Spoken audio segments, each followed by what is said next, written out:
Hi, I'm Dr. Sara. If you found this video, today I'm going to help you apply 3 things to help you with your components of happiness. Please follow along for listening to more. There's a couple different paths I've seen with this in terms of how you can apply these things.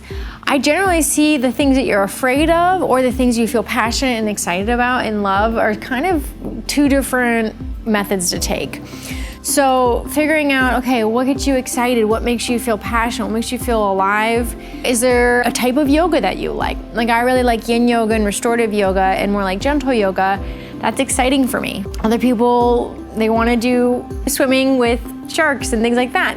It's whatever you're sort of drawn to that feels exciting. It helps you to feel a little more alive, a little lighter. And so part of it is reflecting on, okay, what are times and situations I feel a little bit lighter? The other area I see, sometimes it can be the stuff you're actually afraid of is what you need to do as your path.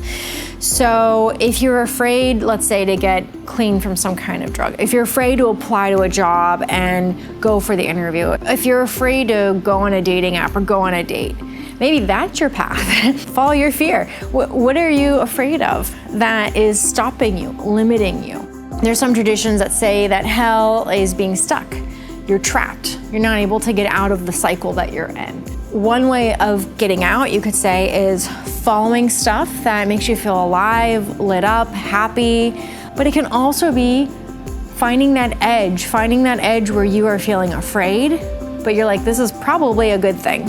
So something that I've come across that I love, I think it's super important for people to take recognition of, is a concept called cycle interruption. You can also call it cycle breaking. Cycle interruption is the idea that we are caught in these loops. We're looping over and over. We have tens of thousands of thoughts a day, and we think 90 to 95% of the thoughts are very similar to the day before. And most of these, like 90%, are unconscious. What it is you find a way to interrupt the cycle so that tomorrow is not the same as today, as yesterday.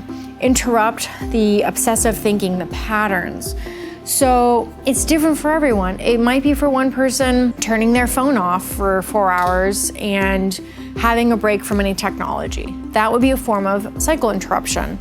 Going for a walk, being in nature when you normally live in the city, or if you live in nature, going to the city. If you're not a very active person, if you do exercise, it would be an interruption in your daily habit, your daily pattern. Like think about someone with an addiction, they need to go to rehab. That's a major cycle interruption, rehab.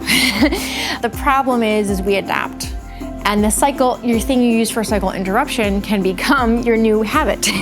So you gotta mix it up. Traveling is actually a really good way of doing this. And it doesn't have to be to some exotic place, although sometimes that's very powerful because if something is very different, you're kind of forced to be more present and you're forced to see things differently because you just can't be the same. You have to adapt. But it doesn't have to be that. It can be going to new restaurants, trying new foods, going to new places, going to a new city just for the day. So if you're paying attention though, moment to moment, you can do small cycle interruptions throughout the day. So for me, with cycle breaking, I just really love sitting outside and looking at the sky, looking at trees, just really observing, being present. I really like coffee shops as well, so going to coffee shop. So connection's another really important piece to happiness. So part of merging connection with mindfulness is paying attention to what we're connecting to. So everything that we watch, we hear, we eat, we talk about, it's like we're ingesting it. So the people that we're around, we're not just ingesting food and water, we are ingesting our environment. So becoming mindful of what we are connecting to, and I'm saying ingesting, but what we're connecting to is critical. The mindfulness piece comes with looking, okay, I know I'm connecting to things. What are these things I'm connecting to? Is it unhealthy relationships because I'm afraid of being alone? Is it addictive patterns? Is it unhealthy job because I'm afraid I won't get something better? Like, where are you placing that energy of connection? Well, what I like connection to look like? What I like it to look like connecting with nature, connecting with writing. A lot of my clients, they like to write, they like to do exercise, be creative. Creativity is a great outlet for connection. Relationships are super important.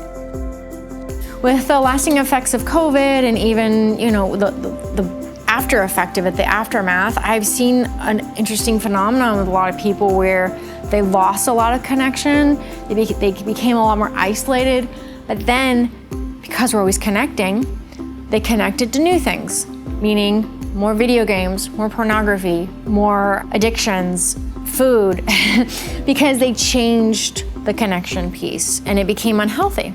What I've noticed is a lot of people being afraid to go back out and try to connect with people again. It's almost like going backwards and having to come out again. I'd say probably one of the most important pieces for people with happiness is not feeling empty, not feeling alone, feeling connected with something bigger than themselves. If you are in your head too much, it tends to go towards a negative space. So connection is huge. To apply these things, remember, mindfulness, cycle breaking, and connection. And you can apply these things just baby steps every day, even if it's just one time a day or a couple times a day. It'll make it better and easier to implement into your everyday life. If you made it this far in the video, please feel free to reach out and connect on my website, www.drsaraspowart.com, and I look forward to connecting with you soon.